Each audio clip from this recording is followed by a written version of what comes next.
So with that, we have been talking about the systems level framework. That is one of the requirements.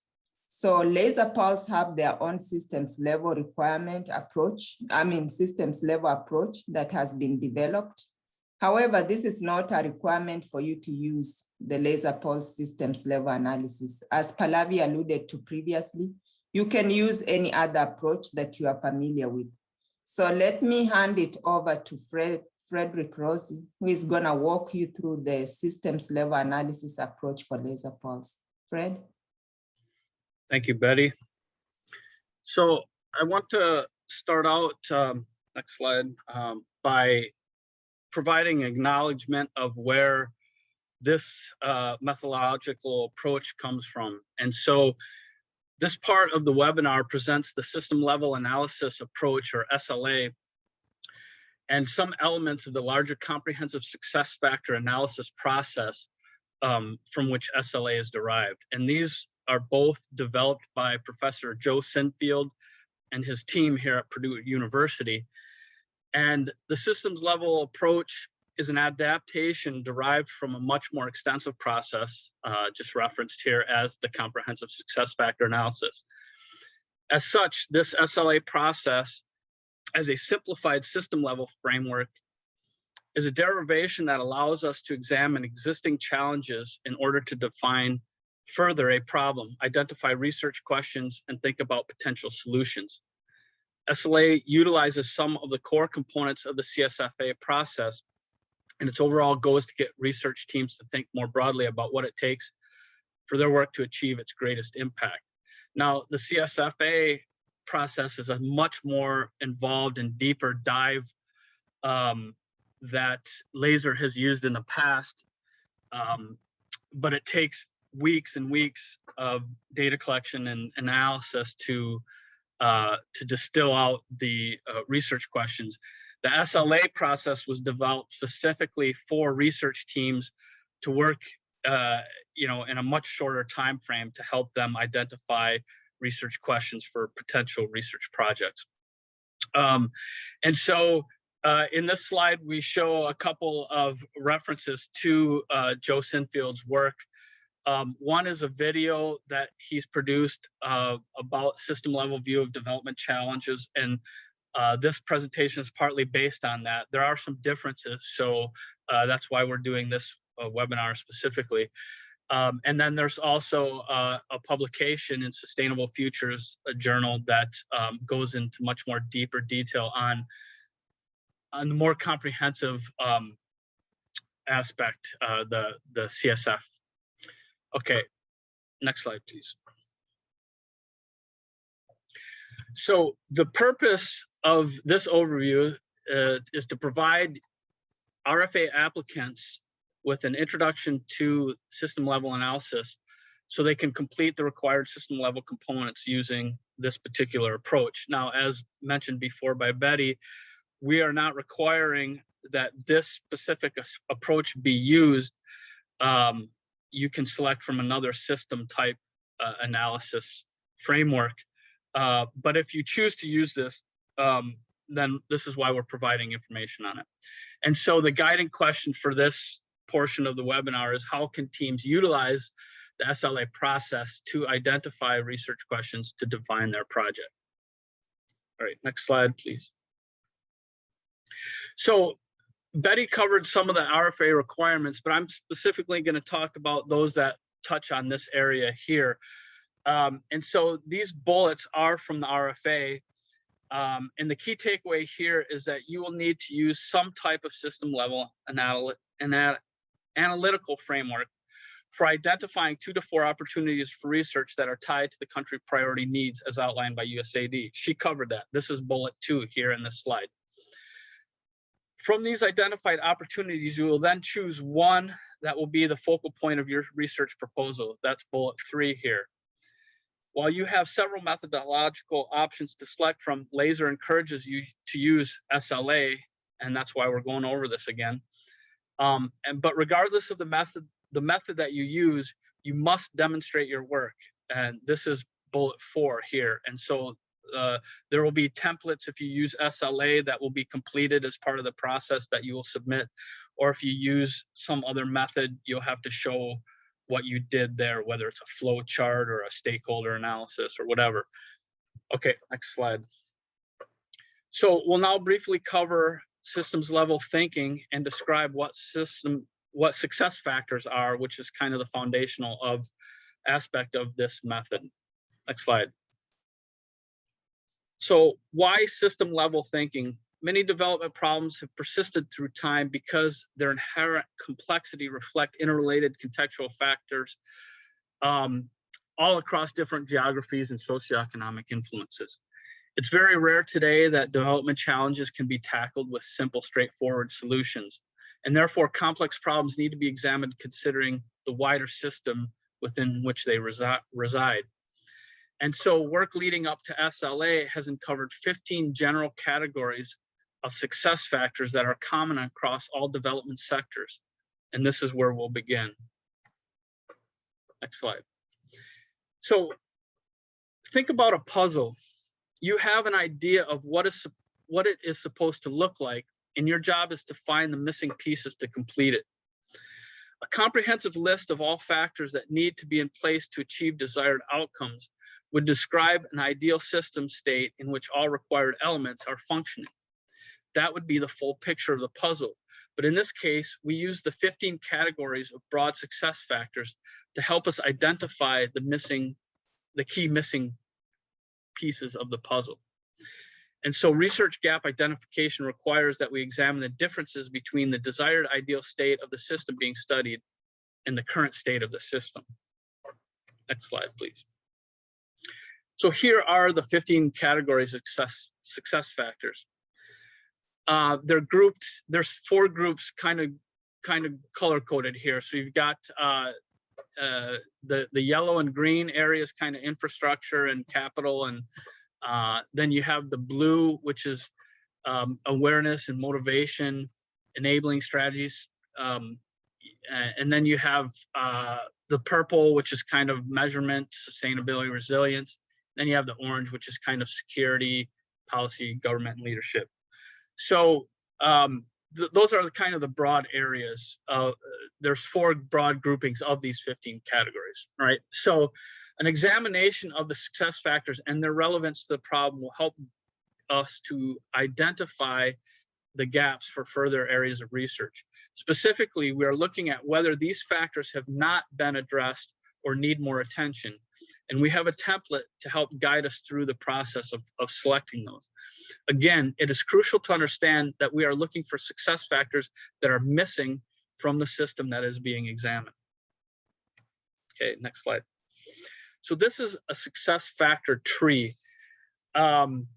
So each of the 15 categories will have 1 or more subcategories or branches that describe the various success factors in more detail. So you can think of the 15 broad categories as the roots of the tree, and it serves as a lens through which we examine a given problem.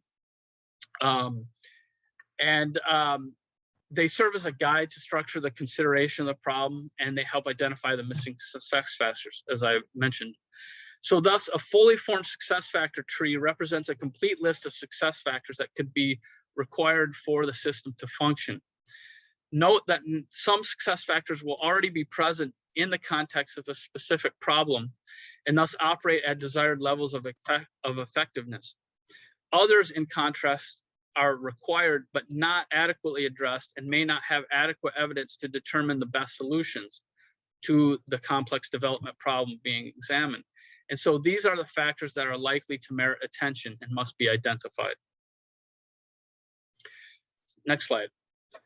So this goes into a little bit more detail. So this can be, the detail is found in the branches of the tree. So here we're looking specifically at the infrastructure category of one of the 15 broad categories, and we look at infrastructure in more detail. So there's some subcategories here like physical infrastructure, resources for infrastructure construction, maintenance of infrastructure, etc.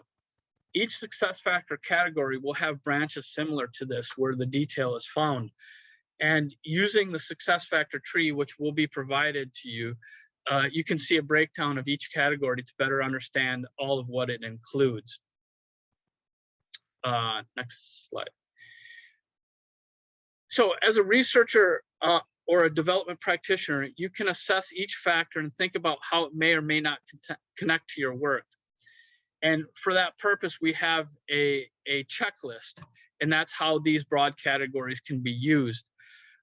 Even if a given success factor does not directly relate to your research or project in the broader system, it may be critical that it is addressed to enable your work to have optimal impact, and therefore consideration of ways that you can influence that factor may be important. And so this isn't the actual checklist. This is just kind of an abstract representation of it. And further along in this presentation, we'll actually go through how to use the checklist.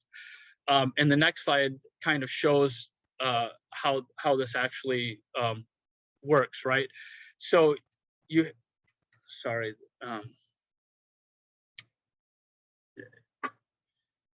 this slide, kind of scroll through some more, Betty. Yeah, keep going there until you get to 4. Okay. So the checklist that we observe in the preceding slide optimizes a process of selecting success factor categories relevant to your work by answering a series of questions, right? So there's 4 questions here that must be considered. First, we ask if a given success factor category is required for our work to have impact.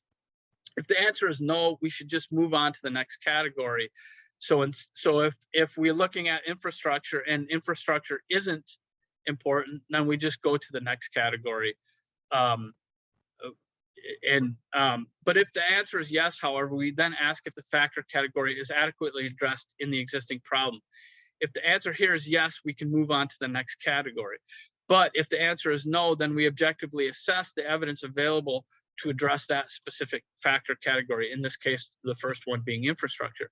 If we believe that we know all that we can and answer yes to this question, then we move to the next category because it's pretty much already covered. But if the answer is no, then we do not feel that we know enough or what is needed, then we ask what we can do to contribute evidence via research to inform how to make this category a reality.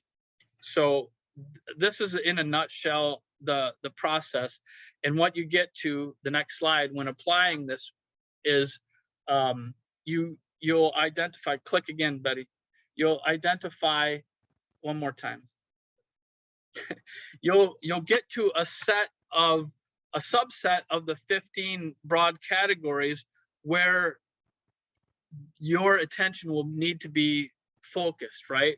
So once you've answered the series of questions in the previous slide for all of the 15 categories, you'll have a list of relevant categories for success factors deemed to be required, but may not yet have enough evidence to adequately address a problem under consideration. In addition to the demonstrated gap identified through the SLA process, research questions should be specific, have strategic value, and leverage your strengths and partnerships, have value for stakeholders, and be feasible to answer. The process we show here should help narrow potential questions, but some additional considerations will help with final selection as well. So again, what we're seeing here is kind of abstract of what you'll end up with at the end of the process. But the actual template is different, and we'll go through that shortly. Okay, so next slide here. So what preceded was a brief overview of success factors and how they are used to facilitate a comprehensive examination of a system to identify critical gaps that can be addressed through research. We'll now look at how to apply the system level analysis process in more detail with a specific example. Next slide.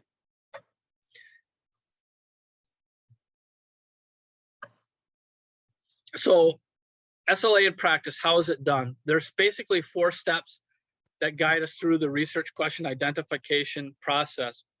And it's facilitated with a activity worksheet that has 3 activities that as you work through, you'll get to the end process that I described previously. So should you choose to use SLA as part of the MSI RFA, this is a process that you will apply. You will begin by identifying your problem. Then you will use the 15 success factor categories and associated checklist to identify the critical areas of focus. Then you identify gaps in knowledge that need to be addressed. Identification of required and unaddressed categories can enhance the potential for your work to achieve its desired outcome, and this will be reflected in research questions generated. Note at the bottom of this slide, there are 2 banners that will be shown on most of the following slides to indicate either the general principle or the actual activity example that we're using. All right, next slide. So the first step is to identify the problem you want to examine using SLA. So what is USAID country priority are you addressing? Given this priority area, what problem or challenge are you examining through the SLA process? And who is the target population that will benefit from this, from solving this problem, right? So again, the activity 1 worksheet will walk you through this first step.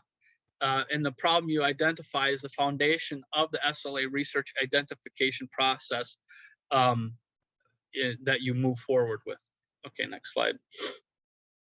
So here's the example. Our example is we've identified the priority areas early grade reading in South Sudan. That's kind of the broad priority.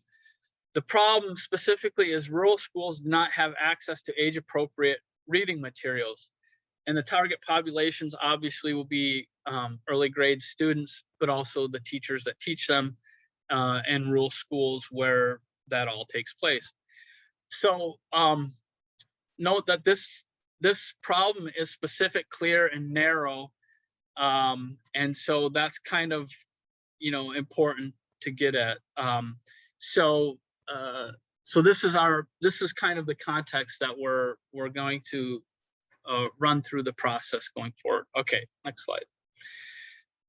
So activity 2 is identifying missing success factor categories. This is where we are fulfilling that second RFA requirement, the identification of gaps using a system level view that allows us to generate new research questions for the generation of essential evidence.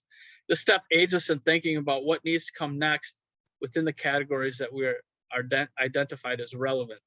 So again, we're identifying the gaps and determining the needs. Next step, or next slide. So this graphic shows what the template actually looks like, the checklist template actually looked like, and this is part of activity 2. So activity 1 is a worksheet that helps you define your problem. Activity 2 is this checklist. So building from activity 1, this activity will help you identify the missing success factor categories that you may want to consider to address with new research questions. This system level view can lead to new understandings that increase the chances the project will see real and sustainable impact. Again, the 15 categories that form the basis for developing a system level view or problem can be used as a checklist for impact. And the next few slides will guide you step by step through the process to fill out the activity 2 template. So yeah, we can go to the next slide now. So yeah, click through all this. So recall this slide from earlier. We'll go through this process step by step in the activity to identify the missing success factor categories. All right, next slide. Also recall this slide from earlier. We will use the infrastructure category and its branches as the basis of the examples that follow. When you do this for your development problem, you will use the success factor tree, which will be provided to delve into each category for the detail you need specific to your work. Okay, so for each of the success factor categories in the activity 2 template, ask yourself, is this category required for your work to have impact? For our problem here, schools do not have access to age-appropriate reading materials.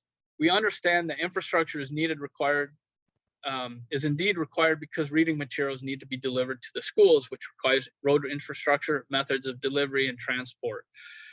of the appropriate materials. So schools need to be able to store, access, and use materials. Books need to be printed. So these are just a few of the quick examples. So if these are missing, then access will be restricted. Access to the reading materials will be restricted. And so then we select yes. Note that if infrastructure is not required for the specific problem you work on, then you would simply go to the equipment and supplies category and re-ask the question. But in this case, we've chosen yes, it's important for our project. So we go to the next category, which is the next slide. So in the present case of our example, however, the answer is yes. So we move on to the next question, still within the infrastructure category.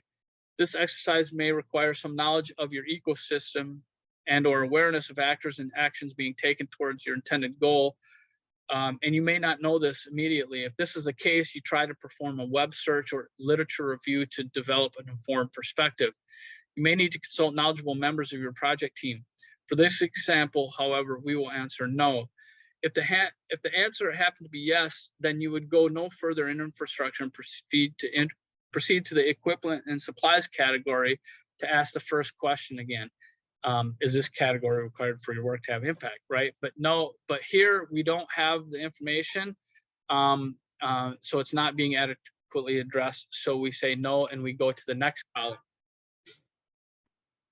So in column 3 of the checklist, we ask ourselves, do you have sufficient evidence to address this category? If the answer is yes, we move on to equipment and supplies. We go no further. But again, this might require also ecosystem knowledge, and you might find this evidence in further study of the category. This is the final relevance question. If the answer is no, then there is missing success factor that needs to be addressed in your problem for your problem to eventually be solved. And you have identified a knowledge gap in your problem space. So we're assuming that, and so we say no, and we go to the next category, the final column here of the checklist template. And this is what needs to be learned to fulfill the requirements of the category. So we've got here by selecting no in column 3. And so we'll now fill out column 4 with what we need to get out of the infrastructure category to help us define and solve our problem. Once this is completed, then you start over with question 1 with the next success factor category, equipment and supplies. All right, so let's go to the next slide, which is an example of filling out column 4 here. So in our example for infrastructure for the rural school early grade reading materials, we've identified that, what is the road infrastructure like at select sample of rural schools? What is the primary method of transport of school materials? Do they have access to library infrastructure? So we need to answer these questions in order to solve the problem, right? And so this is how the process goes. All right, next slide. So activity 3 is where we formulate a plan of action by generating research questions to address the knowledge gaps that are identified in activity 2. So what we've just been through. All right, so next slide. So here we have the research question must be focused on gaps that impact your identified problem. And activity 3 has its own sheet in the template, and so you start by writing your problem out at the top of the sheet, so that you always have that in mind as you start to answer the questions for each of the success factor categories that you've identified that need more specific focus on, right? Okay, and so there's 3 main questions that we're trying to answer at this point. Okay, next slide. So we know our problem is rural schools do not have access to age-appropriate reading materials. So based on a description recorded in the final column of activity 2, you may not be able to identify some you may be able to identify some immediate actions that you can undertake to build on your expertise and experience to address these gaps. And so that's kind of what you would do here in column 1. So in other words, you know, you could study existing literature. No, you can go to the next slide. That's fine. You could study existing literature or research on rural infrastructure. You could generate list of stakeholders, may have more information on infrastructure needs for rural areas. And you could study existing literature on educational infrastructure in the country and region, right? The next column here is that what research questions could be studied to better address the knowledge gap in the success factor. So we now want to ask, you know, these pertinent research questions, and answering these research questions should help solve the identified problem and support the achievement of the larger project outcomes. Note that these research questions may not be directly linked to your area of experience or expertise. Instead, they may require input of other fields or other stakeholders in the system. But if pursued, the results of related research should support the development of the missing success factors and thus further your ability to achieve impact. So you're identifying the research questions that are relevant.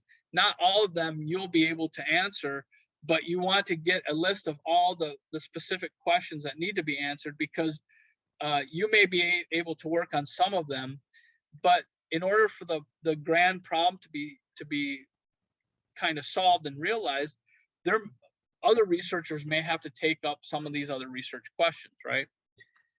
That's the system level view. Okay, so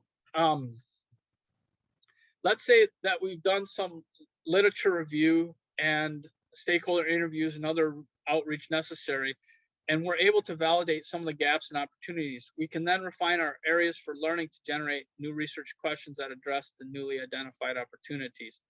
We have generated new research questions through the identification of gaps in the system, and have templates and frameworks of systems level thought as evidence of our process. The only missing part now is potential partners, which is the next step in the process. But since it is fairly self-evident to identify missing potential partners, we will skip that part in this presentation. And this will then conclude our SLA overview here. But just to sum up here, this slide then shows in red text some of the research questions that were generated by this specific question of age-appropriate reading materials in rural schools in South Sudan.